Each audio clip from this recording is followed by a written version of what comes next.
తాజా అంశాన్ని చూస్తున్నాం. హైదరాబాద్లోని యాకుత్పురాలో తెరిచి ఉంచిన మ్యాన్ హోల్లో 6 ఏళ్ల బాలిక పడింది. ఆ బాలికను ఓ మహిళ కాపాడింది. దీనికి సంబంధించి మరింత సమాచారం మా ప్రతినిధి రమేష్ అడిగి తెలుసుకుందాం.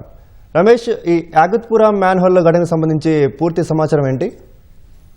పాత బస్సులోని యాకత్పుర సమీపంలో ఒక 6 ఏళ్ల చిన్నారి ఈ రోజు ఉదయం తల్లితో పాటు ఇటు స్కూల్ కి బయలుదేరిన సమయంలో కూడా అక్కడ ఓపెన్ మ్యాలో తెరిచి ఉండడంతో కూడా 6 ఏళ్ల చిన్నారి మాన్యువల్ లో పడడంతో కూడా వెంటనే అక్కడ ఉన్న స్థానికులు గాని తర్వాత చిన్నారి వెంట వెళ్తున్న తల్లి కూడా చిన్నారిని అయితే కాపాడిన పరిస్థితి అయితే కనపడుతుంది. కానీ ఈ మాన్యువల్ ఓపెన్ మాన్యువల్ పైన కూడా గతంలో ఇటు అధికారులకు స్థానికంగా ఉన్న స్థానికులు అధికారులకు ఫిర్యాదు చేసినప్పటికీ పట్టించుకోకపోవడంతో ఇలాంటి ఘటనలు జరిగాయని చెప్పి కూడా స్థానికులు అయితే ఆగ్రహం అయితే వ్యక్తం చేస్తున్నారు.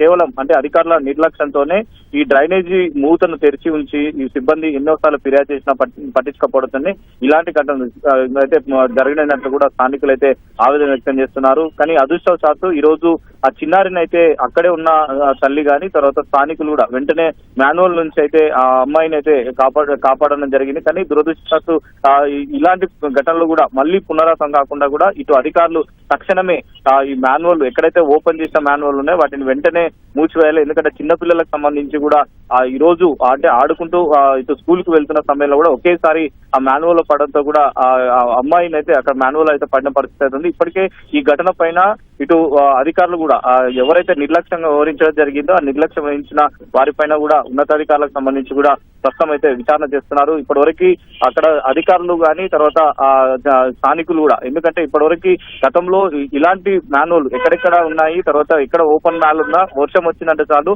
అలాంటి సమయంలో ఇంకా చిన్నపిల్లలు కానీ అంటే చిన్నపిల్లలు తర్వాత పెద్దవాళ్ళు పడినా కానీ దొరికే పరిస్థితి కూడా ఉండదు. కాబట్టి ఇంకొక ఇలా జరగకుండా కూడా కఠినంగా ఇటు ఎవరైతే సిబ్బంది నిర్లక్ష్యం వ్యవహరించడం జరిగిందో వారిపైన కూడా చర్యలు తీసుకొని తర్వాత ఇలాంటి పునరావృతం కూడా జరగకుండా అయితే జాగ్రత్తలు తీసుకోవాలని చెప్పి కూడా స్థానికులు అయితే ప్రస్తుతం అయితే డిమాండ్ చేస్తున్నారు.